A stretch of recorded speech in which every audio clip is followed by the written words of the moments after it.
Hello दोस्तों, कैसे हो आप सभी। आशा करती हूँ आप सभी स्वस्थ होंगे। मैं आप सभी का अपने चैनल हिंदी क्लासेस में बहुत बहुत स्वागत करती हूँ।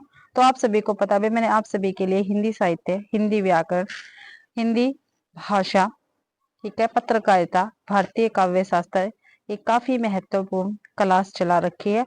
और हर एक क्लास में हम 20 या 25 क्वेश्चन करते हैं, ठीक है। तो अभी क्लास अगर पसंद आती है तो क्लास को ज्यादा से ज्यादा शेयर करें, लाइक करें और कमेंट भी जरूर से जरूर करें। और जिस भी बच्चे ने चैनल को सब्सक्राइब नहीं किया तो प्लीज चैनल को सब्सक्राइब जरूर से जरूर करें। और भाई, अगर कल की क्लास किसी ने नहीं देखी तो प्लेलिस्ट बनी हुई है, तो आप चैनल पर जाकर देख सकते हैं। और 100 क्वेश्चनों की पीडीएफ मैंने टेलीग्राम चैनल पर डाल दी है, वो भी आप वहां से देख सकते हैं। और इसके साथ साथ जो मैं आपके पास EMRS की क्लास उपलब्ध करवाती हूँ, KVS NVS की करवाती हूँ, हिंदी साहित्य की, तो प्लीज आप उन क्लासों को भी जरूर से जरूर देखें। और साथ में जो शॉर्ट वीडियो मैंने अपलोड कर रखी है उनको भी जरूर देखें, क्योंकि हर एक शॉर्ट में आपको एक क्वेश्चन पेपर में देखने के लिए मिल सकता है। तो क्लास स्टार्ट करते हैं। निरोग का संधि विच्छेद होगा, तो जो निरोग है इसका संधि विच्छेद क्या होगा।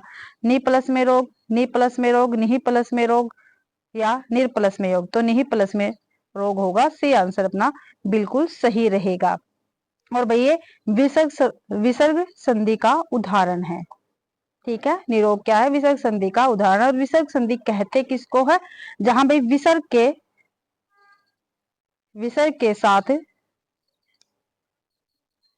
स्वर या व्यंजन का मेल से विकार उत्पन्न होता है, उसको क्या कहते हैं, विसर्ग संधि कहते हैं। भाई जहां पर विसर्ग के साथ स्वर या व्यंजन के मेल से जो विकार उत्पन्न होता है उसे विसर्ग संधि कहते हैं। अगला क्वेश्चन है, तब 200 शब्दार्थों से गुणावरण कृति पुनः क्यापी काव्य परिभाषा किसकी है। पुनः क्यापी तो किसकी है, भरत मुनि की है, बामा की है, मम्मट की है, जगन्नाथ की। तो पुनः क्यापी परिभाषा किसकी, मम्मट जी की रहेगी, आपको ध्यान रखना है भाई, ठीक है। आगे परिभाषा कौन सी रहेगी, शब्दार्थो सहितो काव्यम, ठीक है। ये भामा की है क्या भी, शब्दार्थो सहितो काव्यम, ये भामा की परिभाषा रहेगी। और भरत मुनि की क्या है, मृद ललित, क्या भी मृद ललित, मर्द ललित, ठीक है, पढ़ाए गुड़ शब्दार्थहीन, ये भरत मुनि की परिभाषा रहेगी। अगला क्वेश्चन देखते हैं।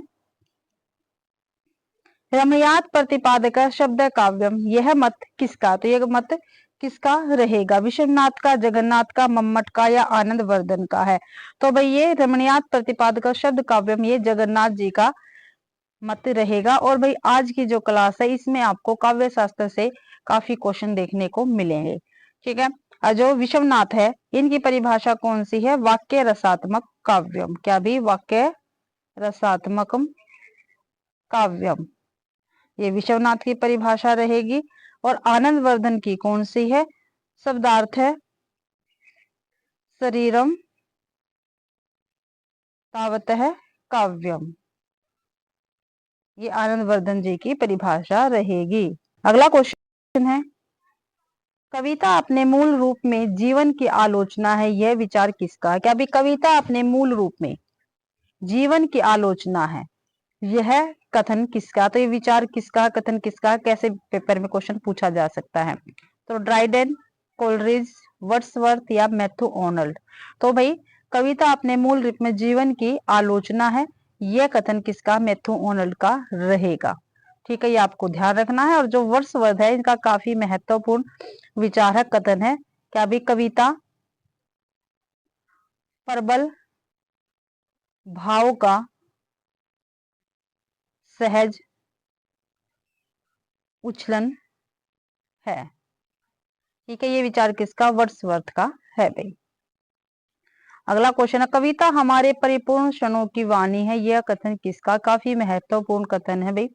एक कविता हमारे परिपूर्ण क्षणों की वाणी है, तो सुमित्रानंदन पंत का कथन है, जयशंकर प्रसाद का, निराला का है, महादेव वर्मा का। तो यह कथन सुमित्रानंदन पंत का रहेगा, ये ऑप्शन अपना बिल्कुल सही है। अगला क्वेश्चन है, निम्नलिखित में से कौन सा काव्य अनिवार्य तत्व नहीं है, ठीक है। काव्य का अनिवार्य तत्व कौन सा नहीं है भाई, ये बताना है काव्य का अनिवार्य तत्व। तो शब्द तत्व, छंद तत्व, भाव तत्व या अर्थ तत्व। तो जो छंद तत्व है ये काव्य का अनिवार्य तत्व नहीं है, बल्कि शब्द तत्व, ठीक है, भाव तत्व, कल्पना तत्व, अर्थ तत्व, ठीक है, बुद्धि, ये सभी क्या है, काव्य के अनिवार्य तत्व रहेंगे। अगला क्वेश्चन है, मम्मट के काव्य प्रयोजन में कौन सा शामिल नहीं है। जो मम्मट जी है इनके काव्य प्रयोजन में कौन सा शामिल नहीं है, ये आपको बताना है। तो यश की प्राप्ति, अर्थ की प्राप्ति, शास्त्र का ज्ञान, व्यवहार का ज्ञान। तो भाई कौन सा इसमें शामिल नहीं है। तो भाई शास्त्र की प्राप्ति मम्मट के काव्य प्रयोजन में शामिल नहीं है भाई, ठीक है। शास्त्र का ज्ञान, ठीक है, काव्य प्रयोजन में शामिल नहीं है। जबकि यश की प्राप्ति, अर्थ की प्राप्ति, ठीक है, व्यवहार का ज्ञान मम्मट के काव्य प्रयोजन में शामिल है। अगला क्वेश्चन है, वह पद्य रचना जिसके छंद स्वतः पूर्ण और स्वतंत्र होते हैं क्या कहलाती है। क्या भी वह पद्य रचना जिसके छंद स्वतः पूर्ण और स्वतंत्र होते हैं उसको क्या कहते हैं। तो उसको प्रबंध काव्य कहते हैं, निबंध काव्य कहते हैं, खंड काव्य कहते हैं, मुक्तक कहते हैं। तो भाई इसको क्या कहते हैं, मुक्तक कहेंगे। क्या कहेंगे, मुक्तक कहते हैं। जो पूर्ण और स्वतंत्र होते हैं उसको क्या कहते हैं, मुक्तक कहा जाता है। प्रबंध काव्य किसको कहते हैं, जिसमें प्रमुख कथा काव्य के आदि से अंत तक क्रमबद्ध रूप में चलती है। ठीक है, जो प्रमुख कथा है काव्य में, ठीक है, आदि से लेकर अंत तक क्रमबद्ध रूप में चलती है, ठीक है, क्रमबद्ध रूप में चलती है, उसको प्रबंध काव्य कहते हैं। और खंड काव्य किसको कहते हैं, प्रबंध काव्य का ही एक रूप होता है। जीवन की किसी घटना विशेष को लेकर, क्या भी जीवन की किसी विशेष घटना को लेकर लिखा गया काव्य खंड काव्य कहलाता है। अगला क्वेश्चन है, महाकाव्य के संदर्भ में कौन सा ग्रंथ है। ठीक है, महाकाव्य के संदर्भ में कौन सा ग्रंथ है ये आपको बताना है। इसमें कोई भी रस प्रधान रस हो सकता है। इसमें श्रृंगार, वीर और शांत रस में किसी एक की प्रधानता होनी चाहिए, बिल्कुल सही है। इसकी कथा विस्तृत होती है, बिल्कुल सही है। इसे 8 से अधिक सर्गों में संगठित होना चाहिए, ये भी बिल्कुल सही है। तो इसमें गलत पूछा था, गलत अपना ए ऑप्शन रहेगा। ठीक है, यानी क्वेश्चन का आंसर ए बिल्कुल सही है। अगला क्वेश्चन है, कहानी का तत्व नहीं है। कहानी का तत्व क्या नहीं है भाई। तो क्या नहीं है, कथा वस्तु, चरित्र चित्रण, देश काल या अभिनय। तो जो अभिनय है ये कहानी का तत्व नहीं है, बल्कि ये नाटक का तत्व रहेगा। ठीक है, ये आपको ध्यान रखना है। और कथा वस्तु, चरित्र चित्रण, देश काल, ठीक है, वातावरण कहानी के ही तत्व है। अगला क्वेश्चन है, रसोवेश है की अवधारणा किससे संबंधित है। क्या भी रसोवेश है की अवधारणा किससे संबंधित है। ये तो ये किससे संबंधित रहेगी ये आपको बताना है। तो ये किससे संबंधित है भाई।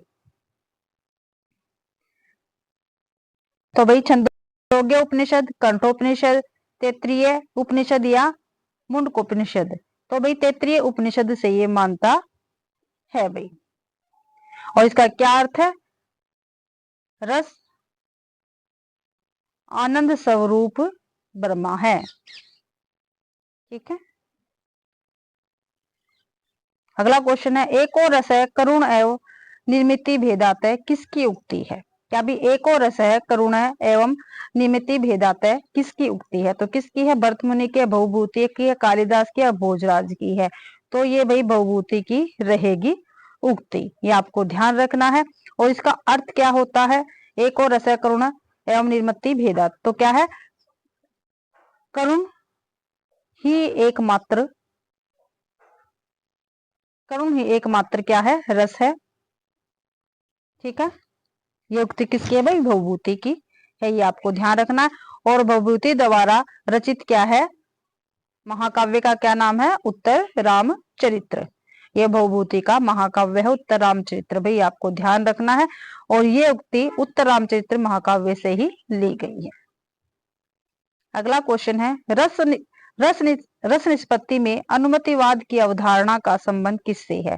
ठीक है, रस निष्पत्ति में भाई जो अनुमतिवाद है इसकी अवधारणा का संबंध किससे है। तो किससे है भाई, शंकुक से है, लोलट से है, भट्टनायक से है या अभिनव गुप्ते से है। तो भाई अनुमतिवाद की अवधारणा का संबंध शंकुक से रहेगा, ये आपको ध्यान रखना है। और जो भट्ट लोलट है इनका सिद्धांत कौन सा है, तो इनका सिद्धांत है उत्पत्तिवाद। ठीक है, काफी बार पेपर में पूछा गया है। ठीक है, शंकुक का कौन सा है, अनुमतिवाद है। भट्टनायक का कौन सा है भाई, भुक्तिवाद रहेगा। अभिनव गुप्त का कौन सा है? अभिव्यक्तिवाद। क्या है? अभिव्यक्तिवाद। अगला क्वेश्चन है, श्रृंगार रस का स्थायी भाव है। श्रृंगार रस का स्थायी भाव क्या है? जो श्रृंगार रस का, इसका स्थायी भाव हमें बताना है। क्या है? हास्य है, उत्साह है, रति है, जुगुप्सा है। तो भाई जो रति है ये श्रृंगार रस का स्थायी भाव रहेगा। ठीक है, ये आपको ध्यान रखना है। और कुछ स्थायी भाव बता रही हूँ, ठीक है, रस बता रही हूँ, उनके स्थायी भाव बता रही हूँ, आप इसको नोट कर लेना। रस और इसके स्थायी भाव। जो करुण रस है, ठीक है, करुण रस का स्थायी भाव क्या होता है? शोक। हास्य रस का, हास का क्या होता है? हास्य। रौद्र का क्या होता है? क्रोध। वीर रस का स्थायी भाव क्या है? होता है उत्साह। ठीक है। विवत्स रस का क्या होता है स्थायी भाव? जुगुप्सा। ठीक है। भयानक रस का स्थायी भाव क्या होता है? भय। अद्भुत रस का स्थायी भाव क्या होता है? विस्मय। और शांत का क्या होता है? निर्वेद। ठीक है, ये आपको ध्यान रखना है, पेपर में कहीं से ही पूछा जा सकता है। आगे क्वेश्चन आ गया, अद्भुत रस का स्थायी भाव क्या है? अभी हमने देखा क्या है भाई? विस्मय है। बी आंसर अपना बिल्कुल सही रहेगा। अगला क्वेश्चन, निम्नलिखित में से सात्विक अनुभाव कौन सा है? तो सात्विक अनुभाव कौन सा है भाई? प्रलय है, चिंता है, शंका है, या मोह है? तो क्या है सात्विक भाव? प्रलय। क्या आएगा? प्रलय है। ठीक है, प्रलय क्या है? सात्विक भाव है। सात्विक अनुभाव की संख्या कितनी है? 8 है। मैंने पहले भी आपको बताया है, 8 है सात्विक भाव की संख्या। कौन कौन से है ये सात्विक भाव? सवेद, सतंभ, सवरभंग, रोमांच, प्रलय, कंप, अश्रु, विवर्ण। ठीक है, ये 8 क्या है? सात्विक अनुभाव है। ठीक है, आपको ध्यान रखना है। अगला क्वेश्चन है, निम्नलिखित में से संचारी भाव कौन सा है? ठीक है, तो संचारी भाव बताना हमें कौन सा है इसमें से? कंप है, गर्व है, अश्रु है, विवरणता है।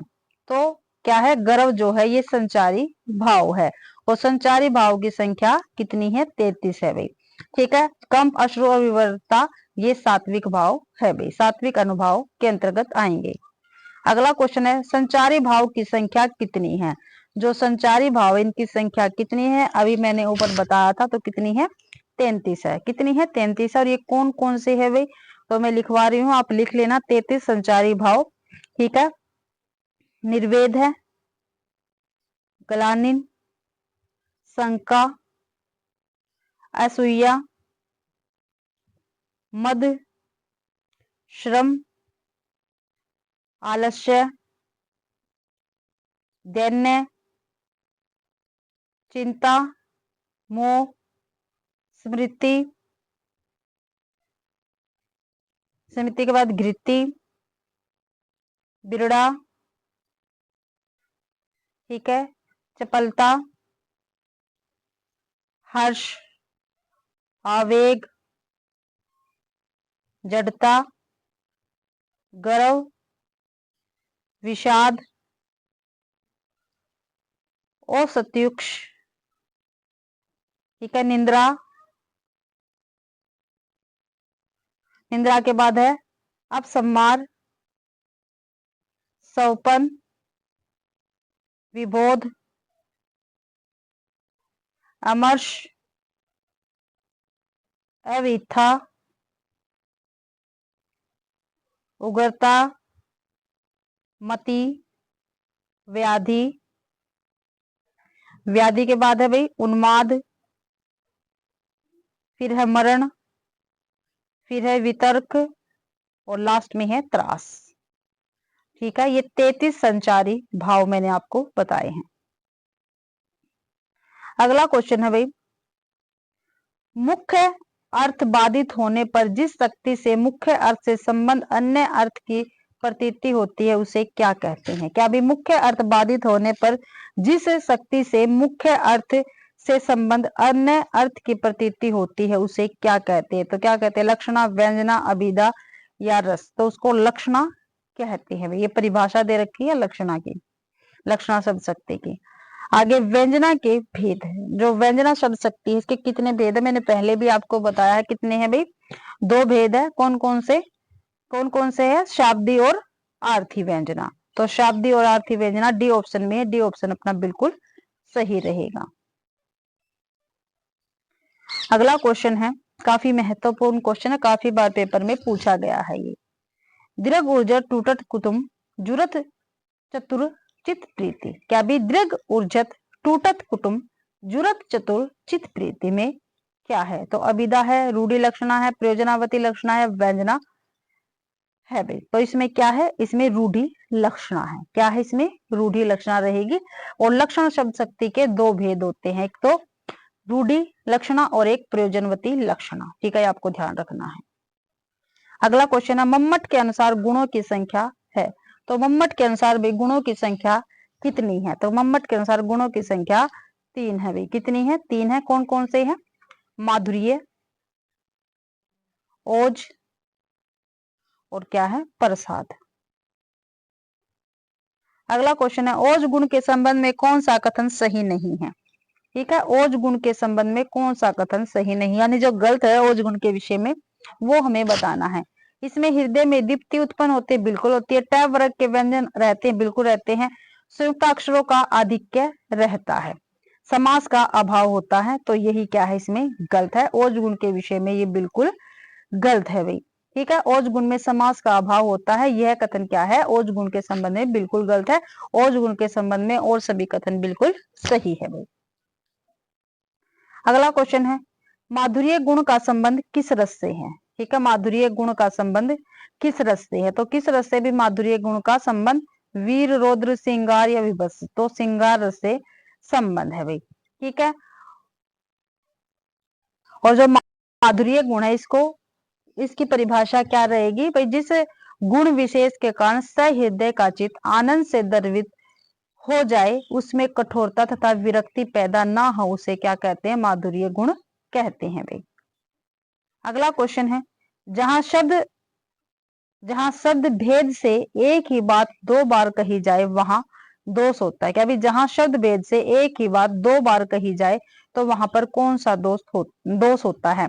तो वहां पे पुनरुक्त दोष रहेगा भाई। सी आंसर अपना बिल्कुल सही है भाई।